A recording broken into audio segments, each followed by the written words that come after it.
आशा नाम की एक औरत शहर में रहती थी। आशा का एक बेटा था जो कि अपने काम के सिलसिले से बाहर गया हुआ था, लेकिन जब वो लौट कर आता है उसे देखकर आशा दंग रह जाती है। बेटा राघव, ये लड़की कौन है? तुम्हारे साथ काम करती है क्या? और ये यहाँ कुछ दिनों के लिए रहने आई है क्या? अरे माँ, आप यकीन नहीं करोगी, ये इसका नाम अनामिका है। ये मुझे काम के दौरान मिली और पता है, ये उसी स्कूल में पढ़ी थी जहाँ मैं पढ़ा था, लेकिन फिर ये दूसरे शहर चली गई थी और मुझे ये वाकई में बहुत अच्छी लगी। मुझे पता है माँ, आप यकीन नहीं करेंगी, पर मुझे इससे प्यार हो गया है और इसी से शादी करनी है। ये सब सुनकर आशा चौंक जाती है। बेटा, ये तुम क्या कह रहे हो? तुम सिर्फ एक दिन के लिए काम से दूसरे शहर गए थे और बस एक ही दिन में तुम्हें ये लड़की पसंद आ गई और अब तुम्हें इससे शादी भी करनी है? हाँ माँ, मुझे शादी करनी है और सिर्फ इससे ही करनी है, वरना मैं कभी शादी नहीं करूँगा। राघव की जिद देखकर आशा बहुत परेशान हो गई, लेकिन राघव उसका इकलौता बेटा था और दुनिया में राघव के अलावा उसका और कोई नहीं था। इसलिए उसने अपने दिमाग को शांत किया और राघव से बोली, अच्छा ठीक है राघव बेटा, मगर पहले हम इसके घर वालों से तो मिल लें। शादी कोई गुड्डे गुड़ियों का खेल तो नहीं है ना बेटा? राघव कुछ कहता इससे पहले ही अनामिका बोल पड़ी। नहीं माँ जी, आप उनसे नहीं मिल सकती। क्या? पर क्यों? क्योंकि वो इस दुनिया में ही नहीं है। मेरे परिवार में सिर्फ मेरी बुआ ही है और मैं उन्हें यहीं बुला लूंगी। अच्छा ठीक है, फिर तुम कल ही उन्हें बुला लो। तुम्हारी बुआ से मिलकर हम शादी की बात करेंगे। अगले ही दिन अनामिका अपनी बुआ को बुला लेती है और उसकी और राघव की शादी तय हो जाती है। राघव की जिद के आगे आशा भी हार मान लेती है, मगर फिर भी उसे कुछ सही नहीं लग रहा था। अनामिका का ऐसे अचानक से उनकी जिंदगी में आना आशा के लिए बहुत ही अजीब था। शादी होने के बाद अनामिका दहेज में अपने साथ सिर्फ एक सोफा लेकर आती है। अरे बेटा, ये सोफा कैसा है? क्या ये दहेज है? लेकिन इसकी तो कोई भी जरूरत नहीं थी। वो दरअसल माँ जी, ये सोफा बहुत पुराना है।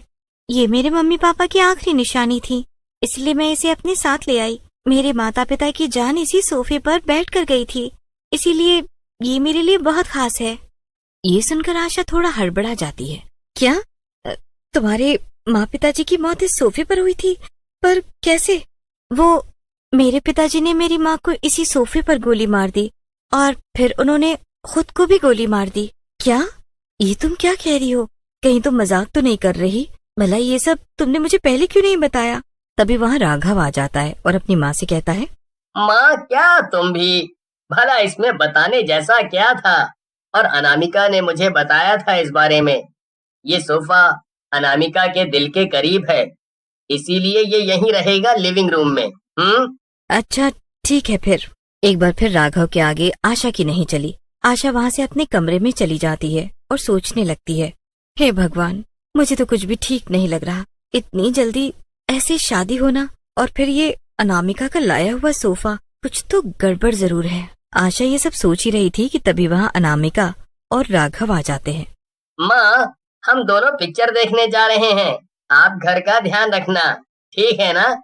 हम देर रात तक डिनर करके ही लौटेंगे। अच्छा ठीक है, तुम लोग जाओ, मैं यहाँ सब संभाल लूंगी। राघव और अनामिका चले जाते हैं और आशा खा पीकर अपने कमरे में सोने चली जाती है। आशा अपने बेटे के साथ अकेले ही रहती थी, क्योंकि उसके पति की बहुत पहले ही मौत हो चुकी थी। जब आशा सो रही थी तभी आशा को टीवी चलने की आवाज सुनाई देती है। अरे ये टीवी चलने की आवाज कैसी है? क्या अनामिका और राघव वापस आ गए? आशा उठकर जाती है और लिविंग रूम में देखती है। वहाँ का नजारा देखकर वो दंग रह जाती है। उस भूतिया सोफे पर एक भूत और चुड़ैल बैठे हुए थे और मजे से टीवी देख रहे थे। ये सब देखकर आशा की चीख ही निकल जाती है। हे भगवान, ये सब क्या हो रहा है? ये भूत चुड़ैल मेरे घर में कहाँ से आ गए? आप यहीं बैठिए, मैं इसे पकड़ कर लाती हूँ, फिर हम दोनों मिलकर इसे खाएंगे।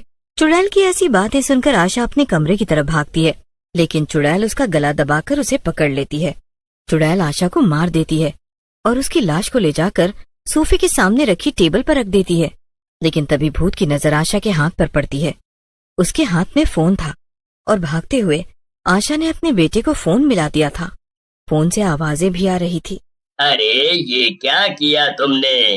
अब तो इसका बेटा इसे ढूंढते हुए घर आ जाएगा। चलो हम दोनों गायब हो जाएं। इतनी अच्छी पिक्चर आ रही थी इसे छोड़कर जाना पड़ेगा। भूत और चुड़ैल थोड़ी ही देर में अनामिका और राघव वापस आ जाते हैं और जब राघव अपनी माँ की लाश को ऐसे टेबल पर पड़ा हुआ देखता है तो वो दंग रह जाता है। अनामिका ये सब देखकर रोने लगती है। राघव, मुझे लगता है कि माँ जी मर चुकी है और ये सब सिर्फ मेरी वजह से हुआ। राघव, मुझे माफ कर दो। राघव अनामिका की बात सुनकर कुछ समझ नहीं पाता। वो उससे कहता है, क्या? ये तुम क्या कह रही हो अनामिका? तुम्हारी वजह से? मैं कुछ समझा नहीं। वो दरअसल राघव, ये जो सोफा है ये भूतिया है। इसमें मेरे मम्मी पापा की आत्मा अभी भी मौजूद है। वो दोनों मरने के बाद भूत और चुड़ैल बन गए थे। हाँ, यही सच है, यही सच है राघव। वो दोनों मुझे तो कुछ नहीं करते, मगर मेरे आसपास जो कोई भी होता है वो उसे मार कर खा जाते हैं। ऐसा ही मेरे पिछले घर में भी हुआ। उन्होंने मकान मालिक को ही खा लिया था। ऐसा इसलिए क्योंकि मैं भला शादी के बाद अपने मम्मी पापा के इस भूतिया सोफे को अकेले घर पर कैसे छोड़ सकती थी। मुझे उनकी याद आती, इसीलिए मैं इस सोफे को और साथ साथ उन्हें भी यहाँ ले आई। मुझे लगा था कि वो तुम्हें और मम्मी जी को नुकसान नहीं पहुंचाएंगे, लेकिन उन्होंने तो मम्मी जी को ही मार डाला। तुम पागल हो गई हो अनामिका। अरे वो दोनों भूत चुड़ैल हैं। उनको जो दिखेगा वो उसे मार डालेंगे। पागल औरत, तुम्हारी वजह से मेरी माँ मर गई। अब मैं क्या करूं? राघव गुस्से में अनामिका को धक्का दे देता है जिससे वो गिर जाती है। राघव के ऐसा करते ही सोफे में से फिर से भूत और चुड़ैल बाहर निकल कर आ जाते हैं। भूत राघव का गला दबाने लगता है। तूने मेरी बेटी पर हमला किया? तेरी इतनी हिम्मत? रुक, मैं अभी तुझे बताता हूँ। हाँ हाँ, मार डालो इसे, फिर हम इसे कच्चा चबा जाएंगे। इसने हमारी बेटी को धक्का दिया। भूत राघव को मारने लगता है, लेकिन तभी अनामिका उसे रोक देती है। नहीं, रुक जाइए पापा। आप पहले ही मेरी सास को मारकर इतना बड़ा पाप कर चुके हैं और अब आप मेरे पति को भी मार रहे हैं। अरे बेटा, तू रो क्यों रही है? तू तो दूसरी शादी भी कर सकती है, लेकिन इस राघव ने तुझ पर हाथ उठाया है। नहीं, उन्होंने सिर्फ ऐसा गुस्से में किया क्योंकि आप दोनों ने उनकी माँ को मार दिया और इस सब में सिर्फ मेरी ही गलती है जो मैं इस भूतिया सोफे को और आप दोनों को यहाँ लेकर आई। ये सुनकर भूत और चुड़ैल दुखी हो जाते हैं और भूत राघव को छोड़ देता है। आज तुमने इस लड़के के लिए हमें धोखा दिया। हम तुम्हारे माता पिता हैं, लेकिन तुम्हें इस लड़के से ज्यादा प्यार है। सही कहा। जरूर इस लड़के ने ही तुम पर काला जादू किया है अनामिका। अब तो हम इसे जरूर खत्म कर देंगे। हाँ, क्योंकि अगर तुम पहले जैसी नहीं हुई तो फिर हमें खाना लाकर कौन देगा? लोग बुढ़ापे में तो अपने माता पिता का ख्याल रखते हैं और हम लोग तो मर चुके हैं, तो तुम्हें तो हमारा और भी ज्यादा ख्याल रखना होगा ना। नहीं नहीं, रुक जाइए आप दोनों। ठीक है, चलिए, मैं आपके साथ चलकर उसी पुराने घर में रहूंगी और आप दोनों को खाना ला कर दूंगी, मगर आप राघव को छोड़ दीजिए। भूत और चुड़ैल वहाँ से गायब हो जाते हैं और अनामिका सोफा उठाकर वापस अपने घर चली जाती है। लेकिन राघव को ये सब बड़ा ही अजीब लगता है। राघव बहुत सोचता है, फिर भी उसे कुछ समझ नहीं आता।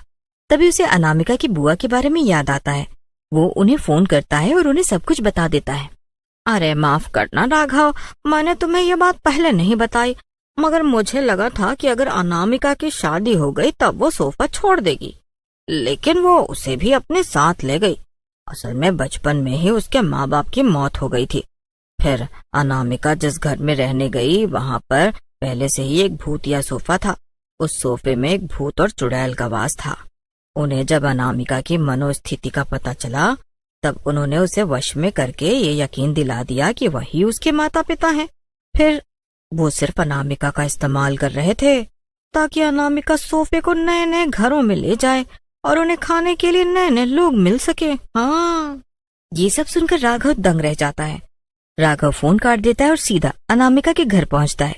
राघव कुछ नहीं देखता और सीधा एक रॉड उठाकर घर के अंदर ले जाता है और उस सोफे को तोड़ देता है। लेकिन राघव के ऐसा करने से भूत और चुड़ैल दोनों ही जलने लगते हैं और फिर एक साथ गायब हो जाते हैं। ये क्या किया तुमने राघव? मेरे मम्मी पापा को मार दिया, उनका सोफा तोड़ डाला। अनामिका इतना ही बोल पाती है और फिर वो बेहोश हो जाती है। ऐसा इसलिए क्योंकि भूत और चुड़ैल के गायब होने की वजह से अनामिका भी वश से बाहर आ गई थी। राघव अनामिका को घर ले जाता है और उसे सब समझाता है। अनामिका अब इस वहम से बाहर आ गई थी कि वो भूत और चुड़ैल उसके माता पिता नहीं थे। इसके बाद राघव और अनामिका दोनों खुशी खुशी साथ में रहने लगते हैं।